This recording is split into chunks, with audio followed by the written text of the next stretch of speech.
we've been able to somewhat get to the point of being able to totally automate QA, or at least have the proof of concept to automate our quality assurance processes in our contact center with all of our different clients using the actual scoring forms that our client utilizes, our clients. And, this was kind of an eye-opening experience for me. So I don't have all the answers on this. I'm not an expert on this. We are not a software company. This is something that we've tried to figure out to be an added benefit for our clients.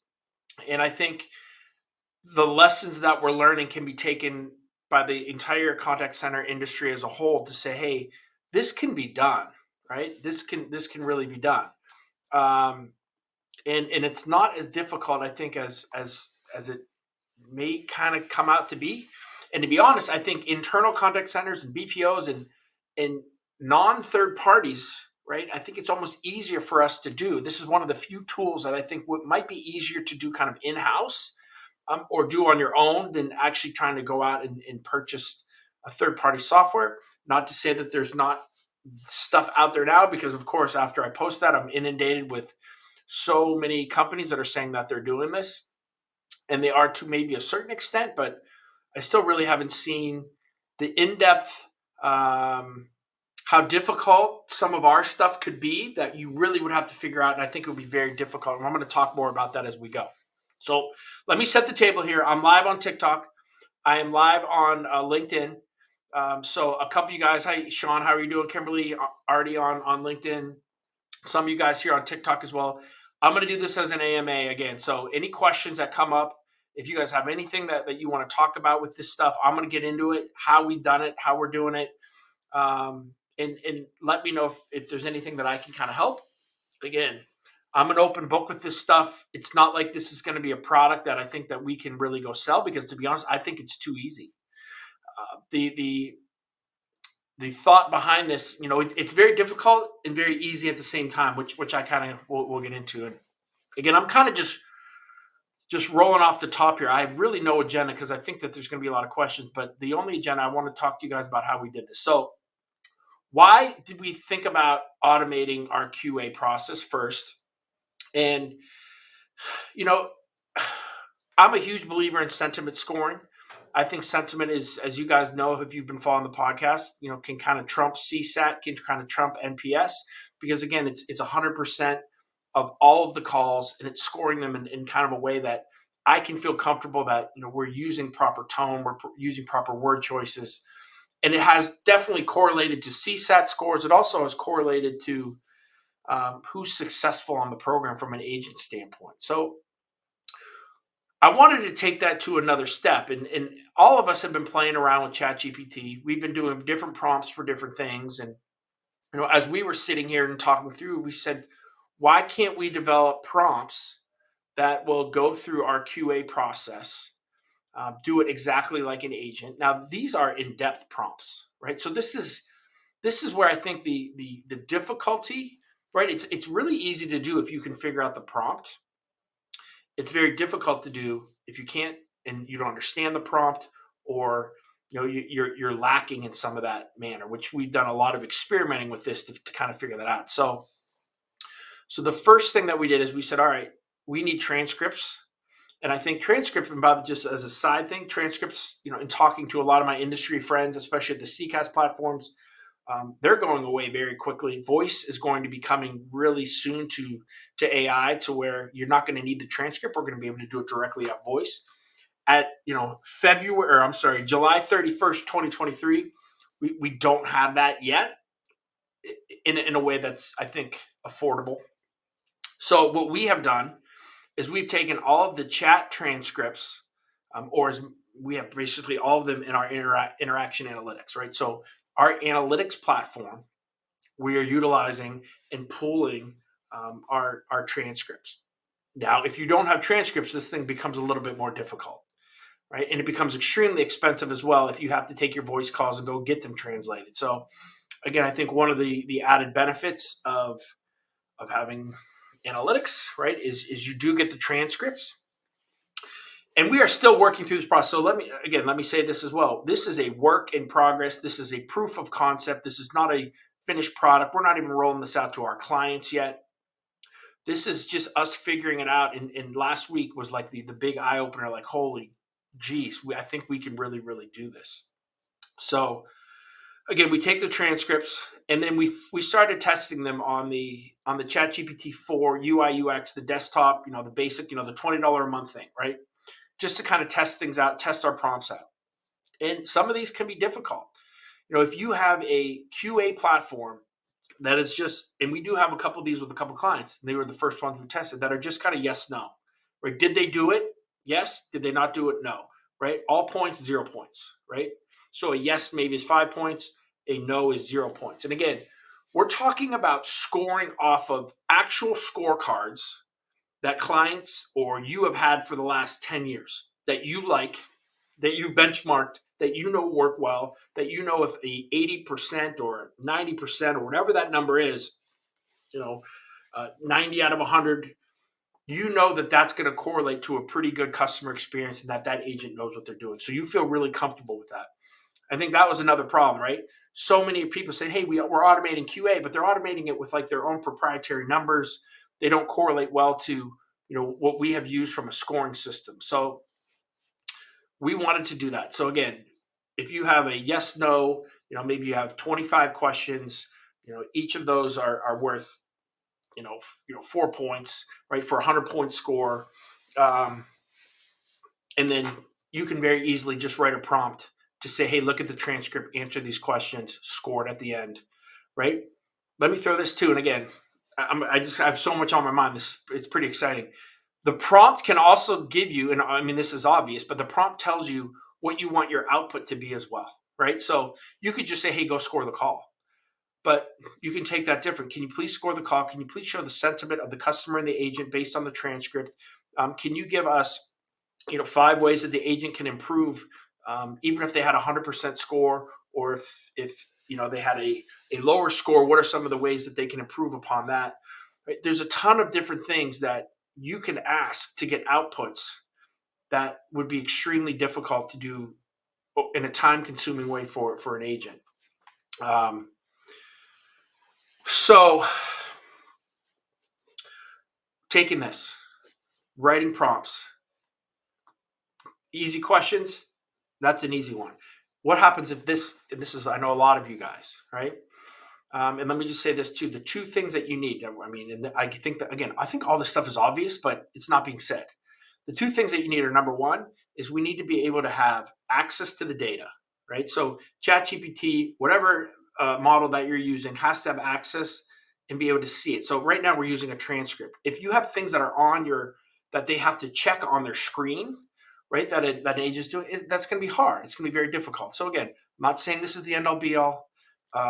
There are a lot of things that it's still not going to be able to do, but from an actual just transcript or voiced type interactions, I think it can do things pretty well. So here's a more difficult use case that we figured out, right? We have calls that come in, but there could be 4 or 5 different types of calls, right? There could be a sales call, there could be a service call, there could be somebody asking about a provider, there could be somebody canceling, right? And all of those types of calls correlate to different questions that are being asked, right? Everything from verification to asking what actually happened on the call, to disclosures at the end, to making sure that everything from a compliance issue, if we do have a sale, from masking to doing all this stuff, right?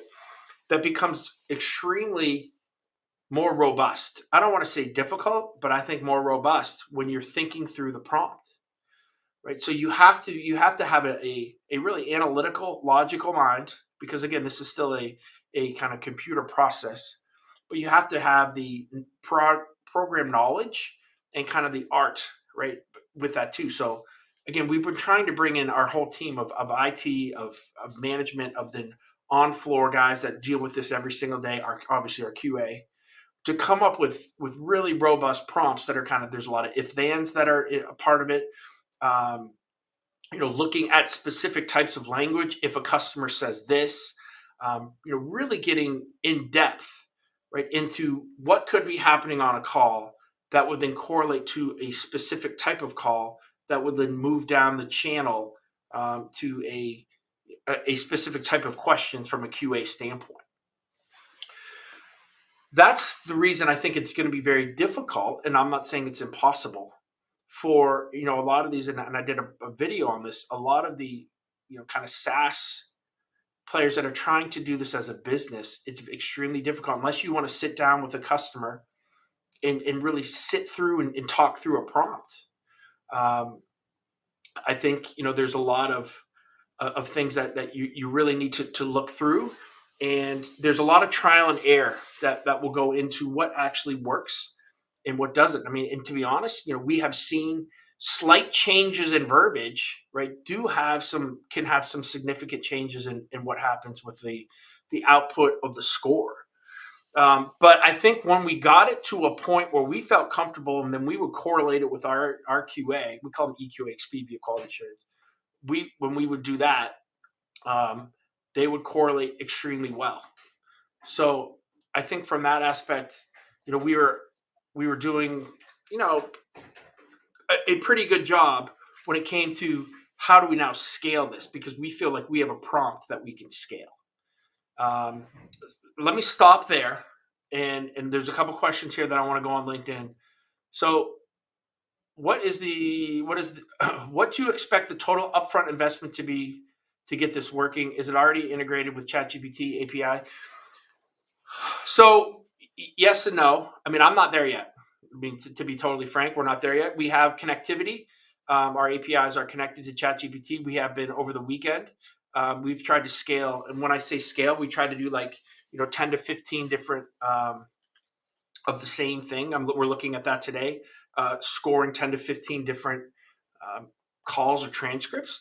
Everything looks pretty good so far. There's a couple things that we have to change from prompts from when somebody calls in to cancel, right? We found some things that we need to tweak there. But from a cost standpoint, what we have found is ChatGPT 3 or 3.5, we can get pretty close to the same answers that we're getting in ChatGPT 4. The cost is crazy. It's crazy cheap when you're using ChatGPT 3. So I don't have it in my note. I have it in my notes. I don't have my notes in front, but I believe that if we were going to use ChatGPT 4, I forget what it was. Let me find out. There was I think it was 100 to 150 calls that we could do for like $20, right? Which isn't a lot, right? When you're talking about thousands of calls, how that correlated with the input and the output costs using the API. But with ChatGPT 3 or 3.5, if we can get that to work with that, it was great. It was thousands of calls. So that's something that we have to look at. But again, for me, being a BPO, I think that this could be an added benefit for our clients. So if I go to my client and I say, hey, listen, we have a way now to score, not just give sentiment, not just kind of give an arbitrary number, but use your scoring platform, use your scoring form that you guys wanted us to do. And we can score 100% of those calls, right? And again, there's other questions that go with that, like what do we do with all these calls? Right? We have thousands of scored calls, but we can have that conversation here as well. But I think from us, there's a value add there that makes total sense. And also, I mean, let's talk about the inevitability here. If this does work, right? And I'm saying if. I'm not saying that this is 100%. I initially started this last week saying by the end of the year, I think that QA could be totally automated by these type of processes, and I really do believe that. And 6 months of work on this, I mean, this thing's going to be. For us, it's going to be awesome. I can't imagine if you have 200 programmers just working and focusing on this, that they're going to be really good at it as well. So, yeah, I mean, I think that there will be a human toll when it comes to scoring, right? I think that this is the low-hanging fruit where we could see AI really take some of these jobs from a scoring aspect. But I think that moves, right? Because now we have so much more data scored. So now we have to look at what do we do with all that? And I think a lot of these QA guys, which they've been a lot of organizations, they've been doing already, is coaching, right? And getting better with the agents, because you're not going to have to score. You're going to just have to be able to look at certain things, get outputs that you think can be helpful, find certain things that can improve the agent, and then go and start really coaching and get really in depth um, with that. So again, from a cost standpoint, I think it is negligible. When the third party guys come out, when the CCAS players come out, I think it's going to be expensive. So, I mean, I think it almost pays to think this through yourself. Now, granted, it's not there yet. There's security issues. There's HIPAA issues. I'm not saying this is the end all be all, but how far this is right now is pretty insane. What you can do right now is crazy. And the scoring of calls at scale, if you have a good prompt, is really amazing. All right, another question. Um, there's a lot that can be done in the space. Using ChatGPT is not the right thing to do, as this is a generic data set. I've just checked with some of our customers. They have 30 plus different types of audits. First step, bring all your data into a platform that can be used to train. Yeah, and I think that's what is going to happen eventually, right? That I think people are going to almost have their own instance of ChatGPT, right? Like, very large companies are going to do that. I don't care about the learning piece of this at this point. And I think that's where we go too far, right? The AI learning of what you want to do is something that's going to happen, and it's really awesome. But what I'm saying is you don't need that right now to score calls. You need an AI engine to actually just score calls.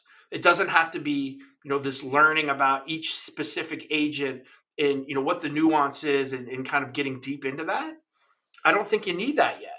I mean, it'd be awesome, but we're just kind of taking a tool that we're doing that probably doesn't have to be done by humans, right? And we're scoring calls and then giving kind of just some insights into what happened on that call, and how to get things better.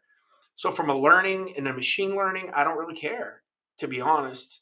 I mean, I don't think to that's like a roadmap. Cool. That's not a need. I think the need is, can you develop a prompt that can actually score calls, like a human being, or as close to a human being. Um, let me see. Let's see what else. Okay, let me see on TikTok here if we got any questions. Effects. A lot of the same what you would think you would get on TikTok. Okay, so again, I think what we've done is cool. I think maybe just because we're talking about it, I am positive there's a ton of you guys out there, or some of you guys out there, that I've already kind of figured this out, right? If you can program and you have the logic to program, then you definitely have the brain and the logic to develop specific prompts, right? On different types of audits, right? On different types of QA. You can score calls exactly how a human being is doing, asking the same type of questions that humans are asking, but you're actually just typing it out and having the ChatGPT process do it. Now, there's security issues right now, right? Now, the good thing is, it made me feel at least a little bit better that ChatGPT does not model off of API connections, right? So that data that goes back and forth, they're not modeling off of. That does not mean that things are totally secure. That does not mean we don't have HIPAA issues or PCI issues.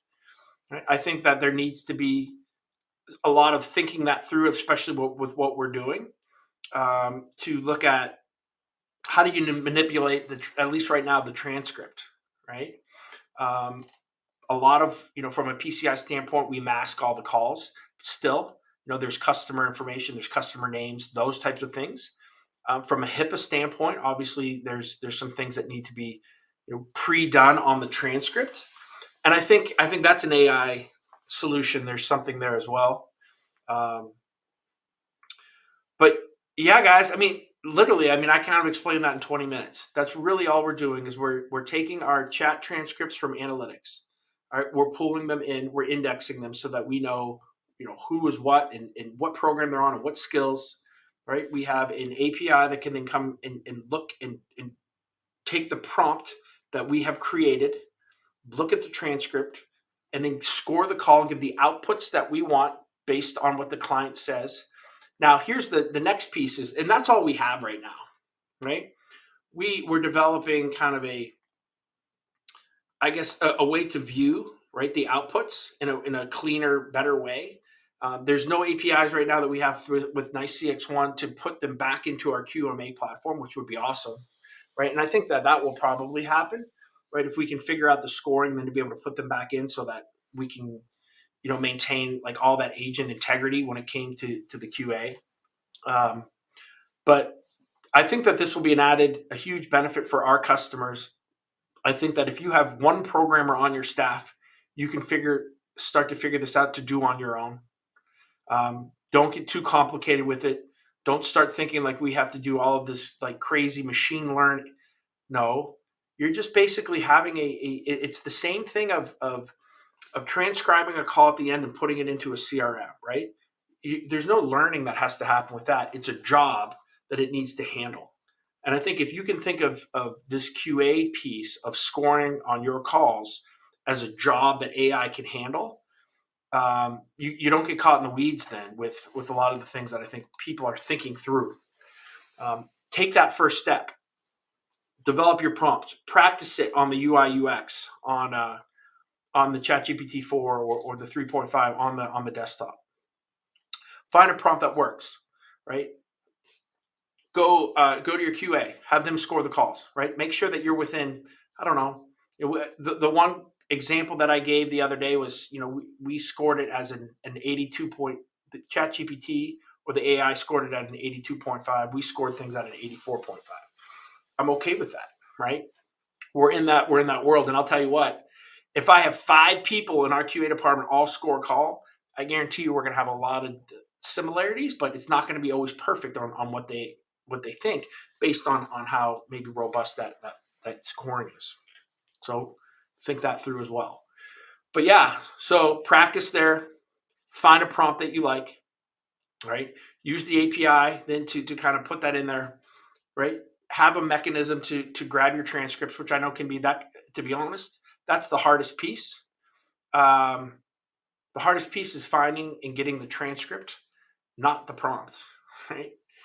Because it's not something that we normally do. And if you have a transcript, it's a little bit different to index it and kind of going through all that process. So, and then if you find a prompt, you have the transcripts, you can then do some things at scale and really score.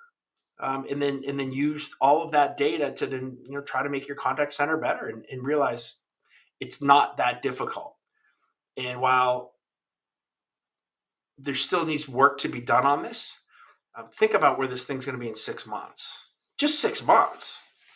I know some of the huge players that are working on this stuff right now, and I think it'd be very difficult. I think you have to almost have an onboarding team to sit down and really go through. Like Kapil Sharma here on LinkedIn. He has a really good point. There's they have customers with 30 plus different types of audits, and there's so many paths that QA can take based on human interaction, what humans can say. Right? You have to be able to account for as much of that as you possibly can with the prompt. So, but if that can be, if there's a hand holding to a prompt that everybody loves and likes, and then maybe they can just pass it off. This thing could be done. This thing could be done at scale. This thing could be done as a business. I know a lot of the CCAS players are kind of thinking that through, but from what I'm hearing, there's more arbitrary, just kind of numbers instead of really looking at like a BPO method of, we have, 25 different clients and everybody has their own has their own form. How do we score that and kind of look through that? So yeah, guys, that's kind of what I got. I mean, I don't know if there's any more questions on there. Again, it's really cool, but it's really not that difficult, right? There's some things in it that are maybe unique to kind of get through, from figuring out the prompt, from figuring out how to get the transcript, from what do you do with the output. But that's kind of the fun part, right? Especially that the output and kind of figuring out the prompt. Get your team together, have some fun with it. I think that you can really do some really cool things from that standpoint. And I think you can get this up quickly. Like literally, you can do this in a day. In a day, like you could at least be practicing and testing it on your prompt, and you can get a prompt done in a day for something that's very basic. So again, it's a whole new world out there. This is maybe the first real piece of AI technology that I think can hammer some type of low hanging fruit, which is the scoring of calls. Right? It's just like resetting passwords. It's like this, just give it good data in, and it's going to give you good data out. Doesn't need to learn. Doesn't need to get crazy into certain things. So again, that's what I got. If you guys have any other questions for me, please let me know. Hit me up on LinkedIn. I'm sure we'll be posting more on this. I love Chris Crosby. He's like, hey, you should do a prompt, have everything, but have the outputs be like with Michael Scott from from The Office, right? I think there's so many cool things that you could probably do even with agents. That could be funny. That could kind of change things. And again, if you think of it, and I know that's kind of funny, but that's how easy it is to change things, right, drastically, right, just with a couple words, just from a prompt. So learn how to write prompts, learn how to get really good at that. Teach your kids how to do it. Like I'm trying to get my kids to use ChatGPT all the time, not just for like cheating on school, right, but understanding how to write things and how to get the proper outputs. We have to be creative, and we have to change on how we think as well. So again, uh, hopefully that helps you guys. That's the secret sauce. Again, there's no real secret to it. I mean, I think it's pretty obvious with what we were doing, but I think the cool thing is it can be done. It can be done with maybe if you have a little bit of API knowledge. You don't need to have a full robust team of programmers to get this done. I mean, obviously you can take it to different levels, but this base level of scoring your customers' calls if you're a BPO, or scoring your internal calls, it can be done extremely easily. And let me know again if you guys have any questions, and I'm more than happy to help.